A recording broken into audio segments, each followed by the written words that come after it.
Hola, ¿cómo están? Bueno, vamos a empezar con la última clase de este curso, donde vamos a tratar de pensar algunas nociones sobre el neoliberalismo y lo que formulamos como después, ¿no? Las luchas sociales, los conflictos relacionados con el orden neoliberal, las distintas ejes de reclamo que intentaron volver atrás con las reformas regresivas que implicaron para la mayoría de las sociedades latinoamericanas y también a nivel mundial un proyecto político, económico y social como el neoliberalismo, y tratar de tener quizás alguna mínima reflexión sobre si ese orden político, económico y social sigue siendo hegemónico a nivel mundial, sigue ordenando la situación económica y social a nivel mundial, o si quizás estamos ya en un proceso de modificación de algunos de los elementos constitutivos de ese orden.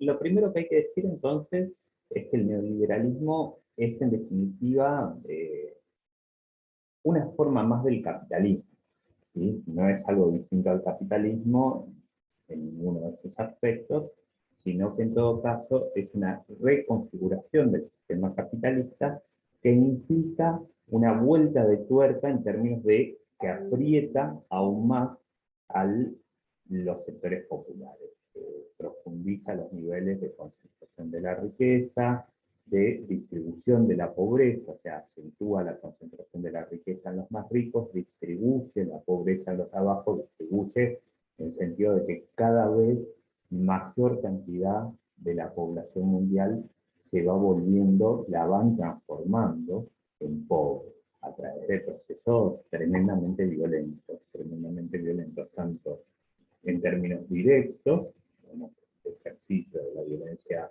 física, como lo que podríamos denominar términos indirectos, que todavía no tienen mucho de indirecto, a través de la violencia económica, ¿no? De distintos elementos de violencia económica, despidos, caída de salarios, pérdida de derechos laborales, pérdida de derechos sociales, empeoramiento de las condiciones de vivienda, empeoramiento de las condiciones de salud y de educación, empeoramiento de las condiciones salariales, con condiciones que van agravando las condiciones de vida de la mayoría de la sociedad y que por lo tanto también justamente van imponiendo una mayor pobreza, ¿no? Un empobrecimiento general de los sectores populares. Ahora bien, ¿cuándo empezó entonces esta modificación a algunas características del capitalismo, esta vuelta de tuerca, esta acentuación de los niveles de explotación de los sectores populares, que es la marca clave del neoliberalismo como propuesta económica, política, social, cultural? Bueno, se inicia, decíamos, como concepción económica, como proyecto, después de la Segunda Guerra Mundial, especialmente en Europa y en América del Norte, en el marco, digamos, de lo que podríamos pensar como el capitalismo más desarrollado, ¿no? Como el capitalismo más fuerte, más poderoso, y en un contexto donde el final de la Segunda Guerra Mundial había arrojado la necesidad para el orden capitalista, para el mundo capitalista, de generar políticas muy importantes de redistribución económica, ¿no?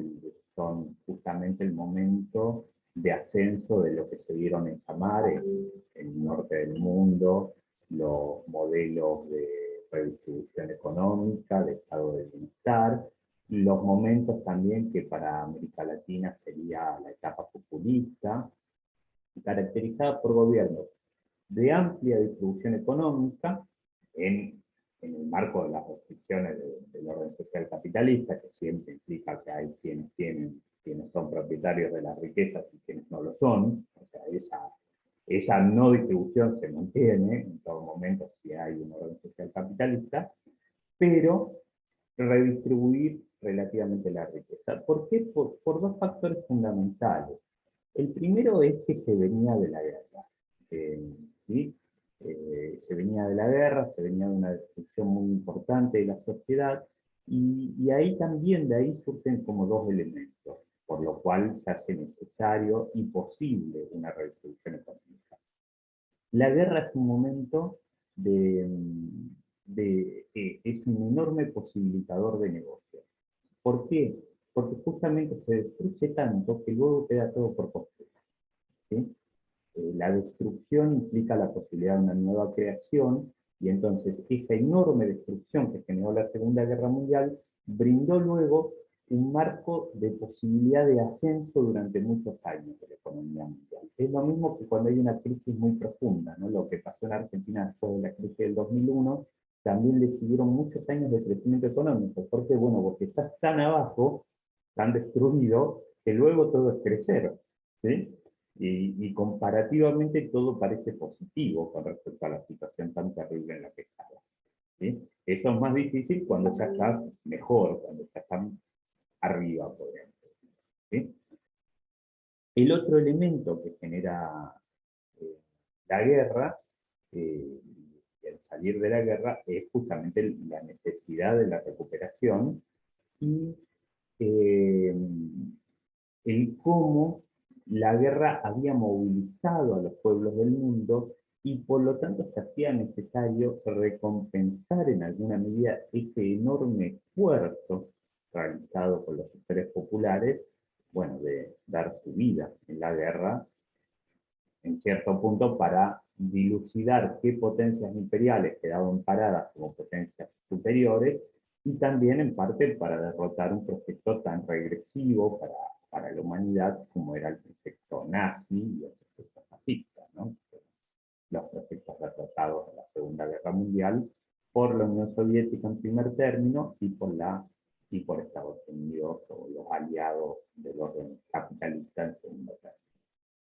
Y esto delimita el segundo punto de por qué se pone en marcha un modelo distribuidor de la riqueza.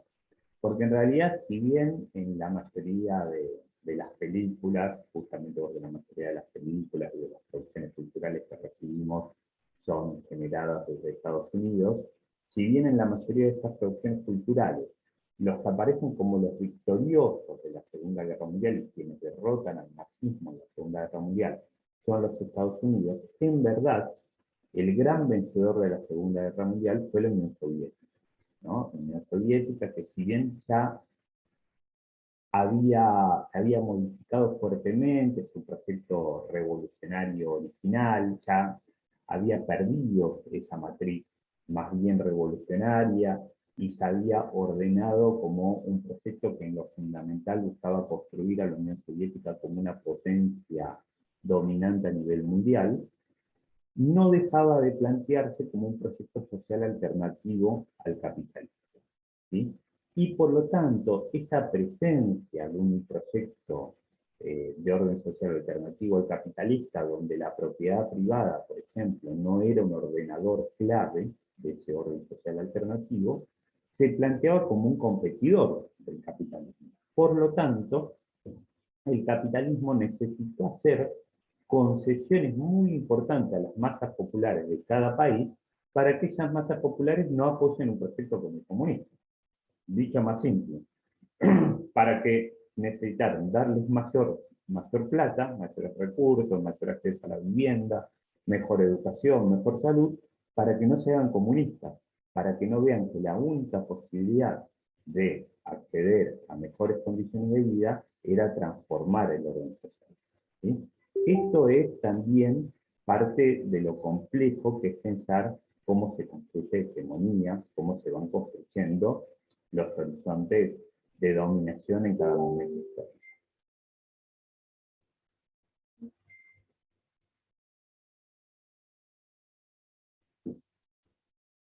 Contra estos niveles de distribución económica, es que se pone en marcha una propuesta como la neoliberal. Eh, Su texto de origen es Camino de Servidumbre, que está escrito por Friedrich Hayek, un teórico austríaco, en 1944, y su propósito básicamente era readaptar las políticas de gobierno a los cambios que se estaban dando en el sistema capitalista de producción, enfrentando el modelo keynesiano o el modelo distribuidor y argumentando muy fuertemente que la desigualdad económica era un valor no solo positivo, sino también imprescindible para las sociedades occidentales. Ahí ya aparece un elemento muy fuerte del neoliberalismo, ¿sí? Lejos de querer eliminar la desigualdad económica, que sería algo lógico quizás para cualquiera de nosotros, el neoliberalismo va a decir la desigualdad económica es algo bueno. ¿Por qué? Porque potencia la competencia, porque incentiva la competencia. Que haya algunos muy ricos y otros muy pobres, hace que esos muy pobres, supuestamente, intenten mejorar sus condiciones, intenten formarse, intenten desarrollar emprendimientos para poder competir con los muy ricos. Obviamente que esta competencia en términos reales es inviable, es imposible, y lo único que hacen es someter a los muy pobres a condiciones de vida tremendas, horrorosas, ¿no? Pero bueno, hay una idea y fuerza muy perversa en el neoliberalismo de que la desigualdad es un valor positivo, de que tiene que haber pobres y ricos, no hay que tratar de eliminar a los pobres, tiene que haber pobres, como también, por ejemplo, tiene que haber desocupados, ¿sí? La desocupación también es algo positivo, tiene que haber desocupados justamente para que esos desocupados compitan entre sí, se mejoren, se formen y traten de entrar al mercado en mejores condiciones. Tiene que haber también concentración económica. Todas cosas que para el liberalismo tradicional, por eso se habla de neoliberalismo, ¿no? El liberalismo tradicional, todos esos elementos, decía, esto existe, es parte del capitalismo. El liberalismo tradicional proponía la competencia, pero proponía una competencia que al menos en el plano del discurso tenía que tratar de limitar los niveles de desigualdad, tenía que tratar de que no haya ricos tan ricos ni pobres tan pobres, tenía que tratar de que no haya monopolio, tenía que tratar de que no haya mucha concentración económica. Esos serían los liberales tradicionales, los liberales de Adam Smith, de David Ricardo. El neoliberalismo, que son los personajes que uno puede ver ahora, ¿no? Como en la televisión, con mucho financiamiento de las grandes empresas, por eso aparecen tanto en la tele, como Milei, como Fer, Giacomini, esos personajes, eh, plantean todo exacerbado. Plantean que tiene que haber desigualdad, que tiene que haber pobres y ricos, que tiene que haber una enorme concentración económica, porque eso sería la única forma en que se incentive la competencia y en que aumente la producción. Cosa que está demostrado que no funciona, pero ellos lo siguen, o sea, no funciona para las sociedades, sí funciona y muy bien para los más ricos, que siguen concentrando cada vez más recursos, por eso lo siguen haciendo. Estas ideas en realidad casi eran ideas totalmente marginales. Piensen realmente lo loco que suena que, que venga un tipo y te diga, sí, tiene que haber pobres, sí, tiene que haber ricos, y se lo merecen, además que haya pobres. Y si se mueren de hambre, que se mueran de hambre. Mala suerte, si no te formaste, morite. ¿No? Es muy terrible, muy perverso, y entonces eran ideas de un grupo marginal, de un grupo extremo, radical, radical en el sentido que proponía cambios de raíz, pero que no eran muy tenidos en cuenta durante muchos años, piensen. Primera propuesta en 1944. ¿Cuándo empiezan a ganar peso? Con la crisis económica de 1973. O sea, casi 30 años después de esta primera propuesta. Ya desde hace unos años, todas las propuestas neoliberales estaban teniendo un fuerte apoyo económico de las grandes empresas, eran financiadas, eran difundidas y demás. Y en 1973, con la crisis económica generada, bueno, por toda una situación ahí coyuntural, de ascenso del precio del petróleo y otros elementos, y pérdida de Estados Unidos ahí toma una decisión que, bueno, muestra un poco su decadencia económica, ya para los años 70, pero también su poderío militar, que dice, bueno, el dólar deja de ser convertible a oro. O sea, el dólar vale lo que vale porque nosotros decimos que vale, ya no tenemos un metal de respaldo. ¿Sí? Esto genera una profunda recesión económica que por primera vez en la historia combina bajas tasas de crecimiento, o sea, estancamiento, con altas tasas de inflación. Antes siempre había inflación nada más cuando la economía crecía, entonces era algo que, bueno, está bien, sufrimos la inflación, pero al menos crece la economía. Ahora se combina lo peor con lo peor. Se estanca la economía y crece la inflación. ¿Sí? Eso se denominó estanflación, ¿no? Estanflación. Fue en ese momento que las ideas neoliberales ganan terreno. Hayek afirmaba que la raíz de la crisis estaba en el poder excesivo de los sindicatos y de manera más general del movimiento obrero. Según él, eso atacaba las bases de la acumulación privada con sus presiones reivindicativas sobre los salarios y con su presión para que el Estado aumente los gastos sociales.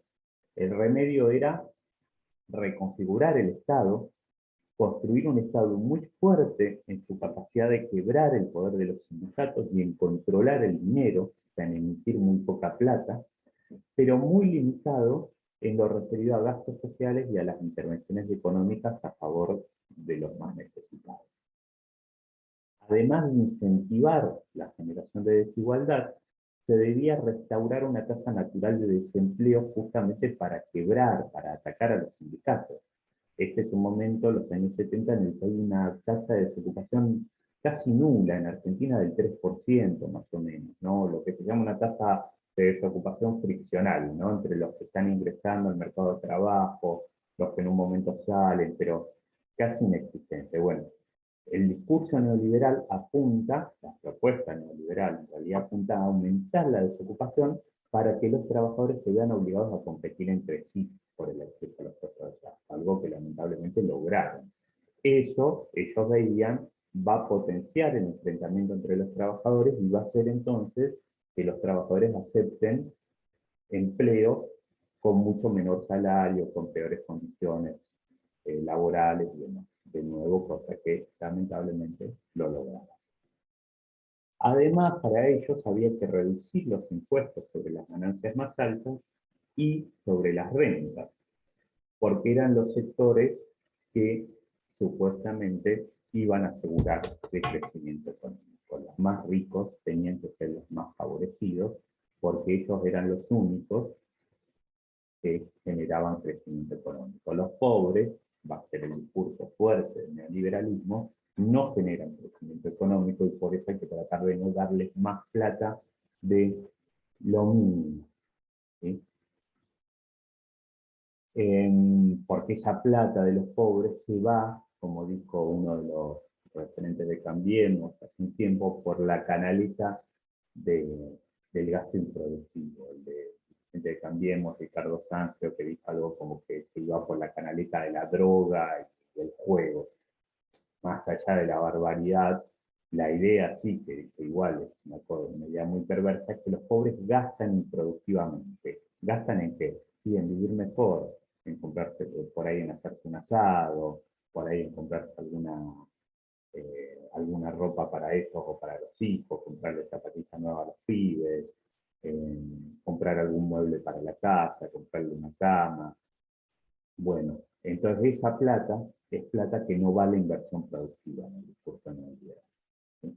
Es plata que queda, que se pierde. Eso hay que tratar de no darle plata a los pobres.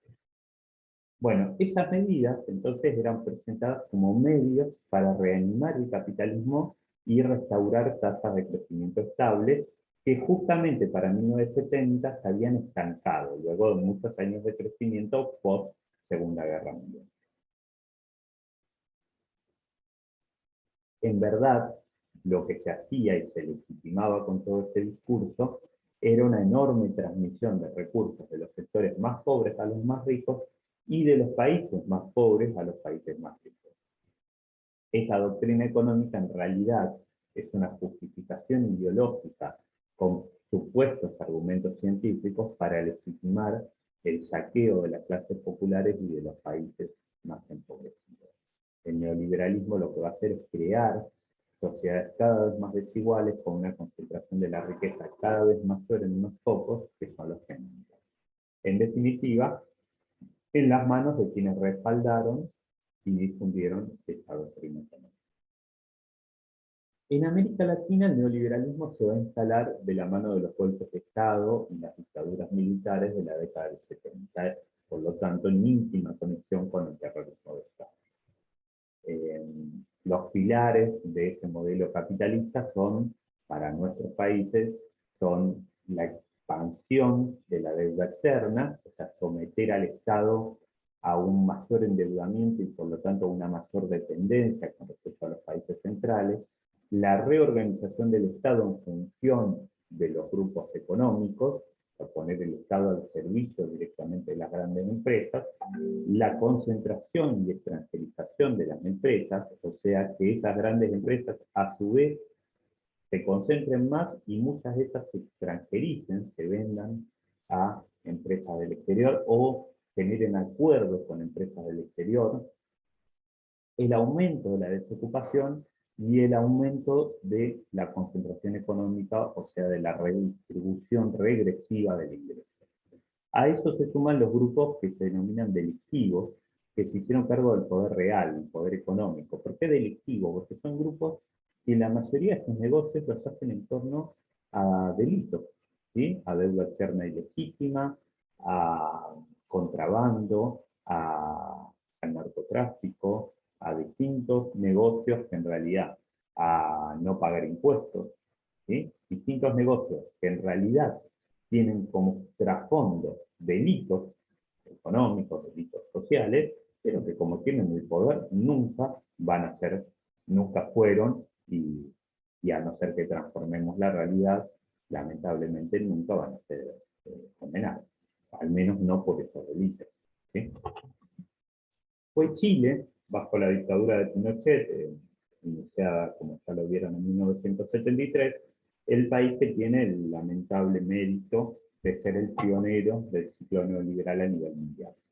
Con esa dictadura, casi como un experimento, comenzó la aplicación brutal de la desregulación económica, la instalación del desempleo masivo, la represión sindical, la redistribución de la renta a favor de los ricos, la privatización de los bienes públicos, que este es un elemento fundamental del neoliberalismo, ¿no? Privatizar, transformar en propiedad privada todo lo que quedaba como público, todo lo que quedaba como sociedad común.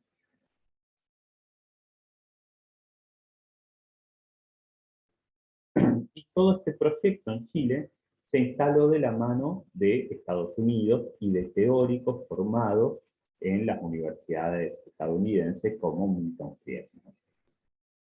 Significó en definitiva la abolición de la democracia y la instauración de una de las dictaduras más crueles desde la Segunda Guerra Mundial. Y acá hay otro elemento de diferencia del liberalismo tradicional con respecto al neoliberalismo. Para el liberalismo tradicional, para los verdaderos liberales, la democracia es un valor, ¿sí?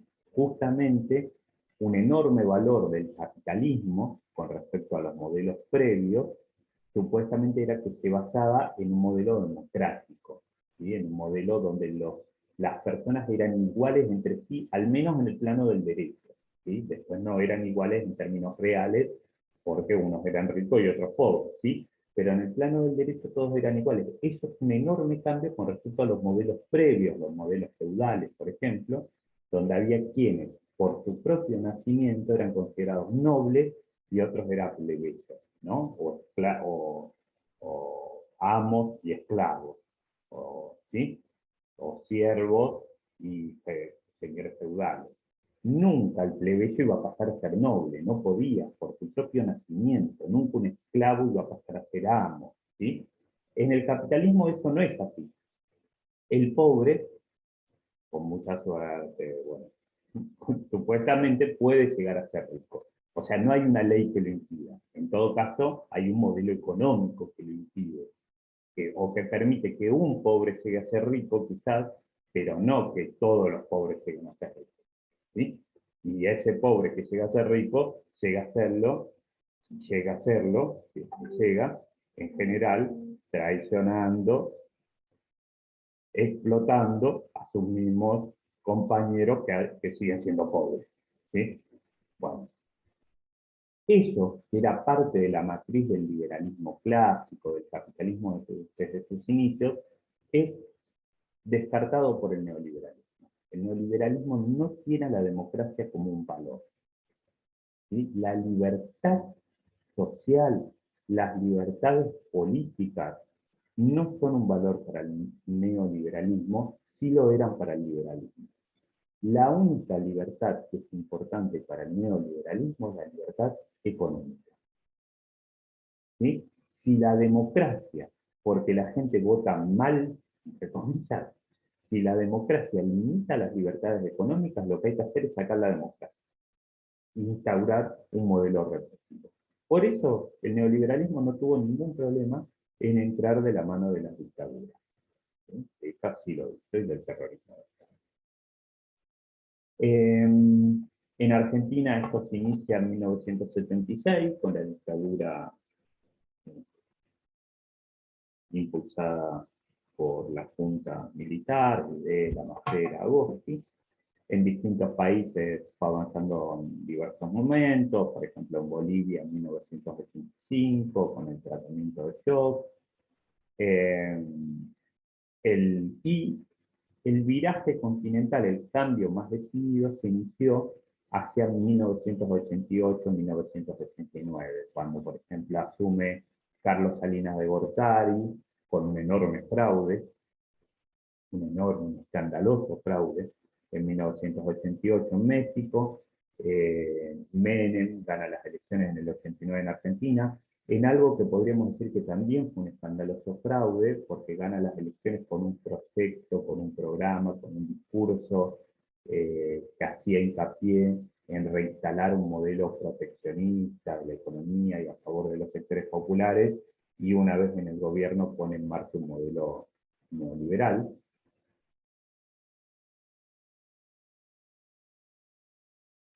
La segunda presidencia de Carlos Andrés Pérez en Venezuela, iniciado con lo que se conoció como el Caracazo, una enorme represión contra los sectores populares, y la elección en el 90 de Fujimori en Perú, también un gobernante que va a instaurar una dictadura tremendamente represiva. De esas experiencias, 3 obtuvieron éxito en el corto plazo, o éxito en términos neoliberales, México, Argentina y Perú, y en Venezuela va a fracasar rápidamente por la reacción popular contra las políticas que atacaban los intereses populares, que es lo que se conoce como el Caracazo, y podríamos decir que ahí, en esa enorme reacción en Venezuela, está la raíz de lo que después fue el proyecto chavista, que todavía hoy, aún con muchos problemas, está en el poder en Venezuela, o en el gobierno en Venezuela, y bueno, ha impedido que Venezuela avance en ideas neoliberales. ¿Por qué también el 89-90 implica esta transformación? Porque en el 89-90, 91 se termina de dar, termina de caer el orden social que planteaba un proyecto alternativo. La parte del mundo, digamos, que planteaba un proyecto alternativo al orden social capitalista. Cae la Unión Soviética, cae la Alemania democrática, se derrumba ese proyecto y por lo tanto el capitalismo, digamos, se queda sin competencia. Por lo tanto, ya no se hace necesario para los ideólogos del capitalismo seguir dando concesiones a los sectores populares, porque no hay una propuesta alternativa a la capitalista. La propuesta capitalista se transforma en el único mejor camino, como dicen por esos años los ideólogos de Estados Unidos, ¿no? El único mejor camino, claro, una cosa bien cínica, ¿no? Este es el mejor camino, pero sobre todo es el único. Si te salís de acá, no tenés a dónde ir. ¿Por qué? Bueno, porque el proyecto alternativo se había derrumbado.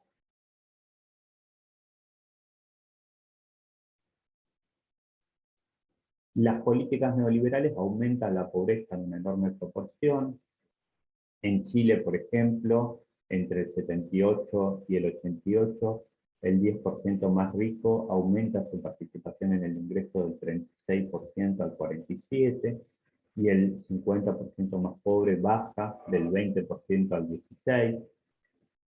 En México, en solo 6 años, entre el 82 y el 88, el salario cae un 40%. Imagínense lo que es eso en las condiciones de vida. O sea, eso implica pobreza, implica chicos que no comen bien, bueno, implica una tragedia, implica muchas muertes.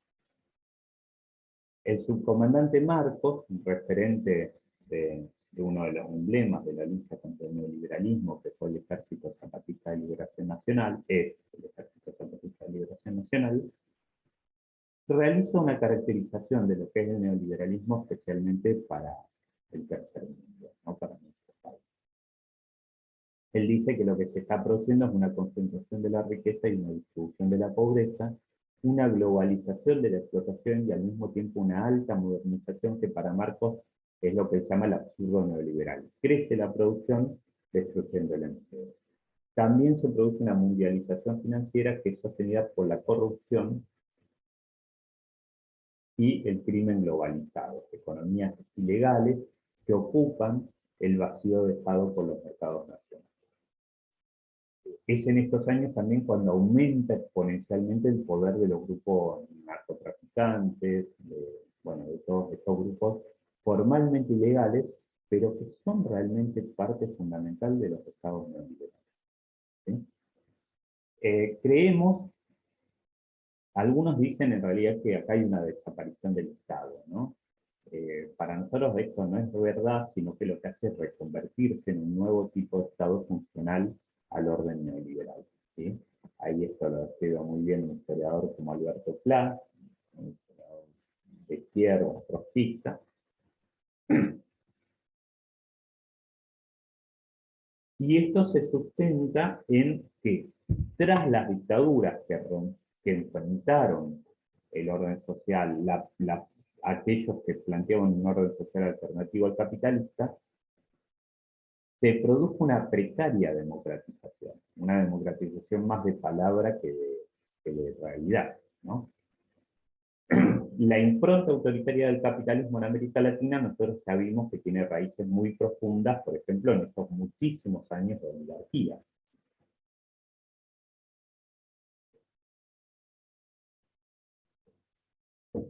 Oligarquía que fue la que nos integró al capitalismo mundial desde un lugar dependiente en términos estructurales. La democracia entonces se redujo a la institucionalización de un orden político. ¿Sí? Con la vuelta entonces a regímenes constitucionales, la hegemonía ideológica neoliberal alcanzó una gran intensidad en América Latina. ¿Sí? Se da una situación tremendamente dolorosa y perversa, donde hasta los sectores que estaban viendo empeoradas sus condiciones de vida apoyan durante algunos años el proyecto neoliberal, porque hay un discurso muy fuerte en que vos individualmente, si te esforzabas, si trabajabas, si estudiabas, te ibas a salvar. Pero vos individualmente, no como parte de un colectivo. Lo que en la hegemonía neoliberal descansa en la individualización, en la ruptura de los tejidos solidarios que antes había realizado el terrorismo de Estado. ¿Sí? Entonces, esa idea de que vos te vas a salvar pisando la cabeza de tus amigos, de tu familia, es muy fuerte en los años 90. Y esto genera que los grandes capitalistas locales y sus socios internacionales planteen varios elementos, ¿no? Por un lado, los países latinoamericanos pierden mucha de su soberanía, pierden su capacidad de ejercer el propio gobierno de su territorio, cediendo aspectos soberanos claves a Estados Unidos, al FMI, al Banco Mundial. Se refuerza el predominio económico, se reduce el control público de los recursos, se facilita el accionar del sector privado, se garantiza el pago de la deuda externa.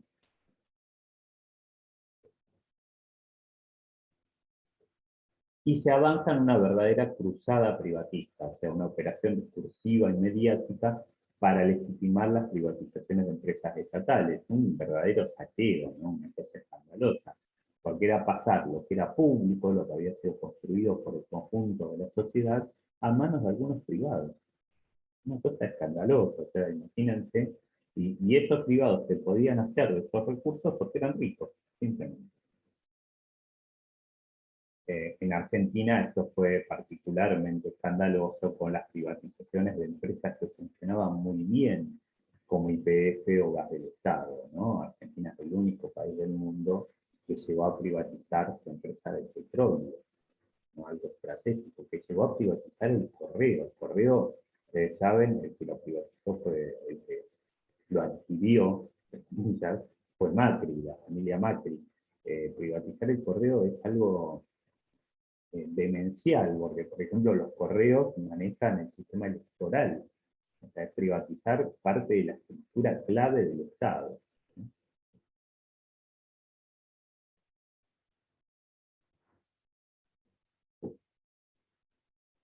Vamos a cortar así, tratamos